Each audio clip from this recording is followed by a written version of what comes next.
खुलुमबाय बड'लेण्ड एंखं टेलिभिजन स्टुडिय'आव आं ललिता गयारी दिनै फुंबिलिनि गाहाय रादाबफोराव दं। दिल्लीयाव सिंग्रा जानायनि दायाव सासे बुथारजादों। बिश्वा हिन्दी परिषदनि बिबानगिरिनि न'आव दुथांफोरा गाग्लोबदों।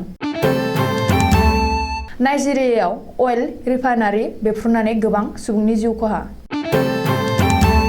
गुवाहाटी मिउनिसिपाल कनफारेन्सनि बिसायख'थियाव आबगारि बिफाना 4 कौटि रां खहा जादों। बारग' मन्थ्रि बिस्मिता गगैया कंग्रेस नागारनानै बिजेपिआव थांहां। दानिया फैदो आबुं रादाबाव।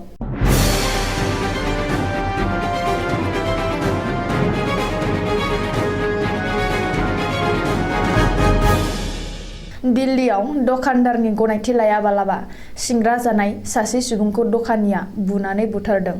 मख'जाथावदि दिल्लीनि सला ओनसोलनि शंकर नगराव सासे जौ फेनाय सुबुङा गंसे सिंग्रा दखानाव दखानदारनि गनायथि लायालाबानो गावनि गोसोबायदि सिंग्राखौ जानायनि दायाव दखानदारा रागा जोंनानै लावथिजों जौ फेनाय सुबुंखौ खर'आव बुनानै बुथारदों।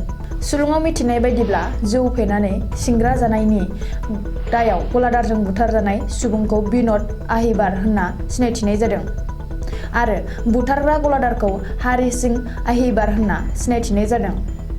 जाथायनि उनाव दायो दिल्ली पुलिसआ गलादार हारि सिं आहिबारखौ जोबथेसालियाव दैथायहरबाय।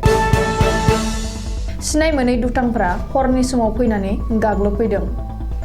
गरेस्वरनि खारिपारायाव समबारखालि मोनानि 12 रिंगासो समाव बाक्सा बिश्व हिन्दी परिषदनि बिबानगिरि किशोर फुजानि नखराव सोरबा सिनाय मोनै सुबुंफ्रा फैनानै माखासे अन्थाइजों खुबैफैयो। दुथांफोरनि बे अन्थाइ खुबैनाय जाथायाव रावनिबो जेबो जिउ खहा जायाखै, नाथाय किशोर फुजानि न'नि खिरखिनि ग्लासफोर आरो थिंनि बेराफोरा खहा जादों होनना मिथिनाय जादों। हिन्दी परिषदनि बिबानगिरि किशोर फुजाया बुंथिनाय बायदिब्ला ओनसोलनि माखासे दुथांफोरनो बेबायदि खालामदों होनना बुंथिदों। मानोना ओनसोलनि माखासे सुबुंफ्रा गावजों हानि जेंना सिगांनिफ्रायनो दं। सिगांबो गावखौ बुथारनो नागिरबाय थादोंमोन होनना बुंथिदों। दायो गरेस्वर पुलिसआ जाथायनि बागै नायबिजिरगासिनो दं। खोला आफ्रिकानि नाइजेरियायाव मोनसे अइल रिफाइनारि फेक्टरियाव हरखाबै बेफ्रुनानै गोबां सुबुंनि जिउ खहा जादों। सुलुङाव फोरमायनाय बादिब्ला माखासे सिखाव आखुनि सुबुंफोरा थावनि पाइपनिफ्राय थाव खावफुबाय थानाय समावनो हरखाबै बेफ्रुनानै बै जाथाया जादों। बिनि अनगायैबो गोबां गारि मथराबो खामनानै सयहांगार जादों होनना सुलुङाव फोरमायदों।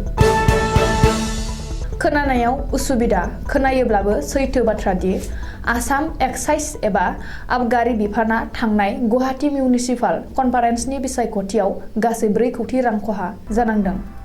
मानो होनोब्ला मिउनिसिपाल बिसायख'थिनि समाव 22 घन्टा ड्राइ डे फोसावनायाव जौखौ बायनो एबा फाननो मोनाखैमोन। तरुण गगैनि समाव केबिनेट मन्थ्रि बिबान रुजुनबोनाय कंग्रेस आइजो दैदेनगिरि बिस्मिता गगैया कंग्रेस दोलोखौ नागारनानै बिजेपि दोलोआव थांहां जानानै दं होननानै सुलुङाव मिथिहोदों। मख'नो गोनांदि आथिखालाव भुपेन बरानि दैदेननायाव आसाम प्रदेश कंग्रेस दोलोआव गोबां गुलुं-गुजुं थासारि सोमजिहोदों। सानसेनि उनाव गुबुन सासे कंग्रेस दोलोखौ नागारनानै थांनायनि दोहौ सोमजिदों। सुलुङाव फोरमायनाय बादिब्ला बिस्मिता गगैया फैगौ 28 एप्रिलाव गाहाय मन्थ्रि नरेन्द्र मदिया डिब्रुगड़आव फैयोब्लानो बिजेपि दोलोआव हाबहैगोन हागौ होनना गोबां बिजोङाव जोबोर आराव जादों।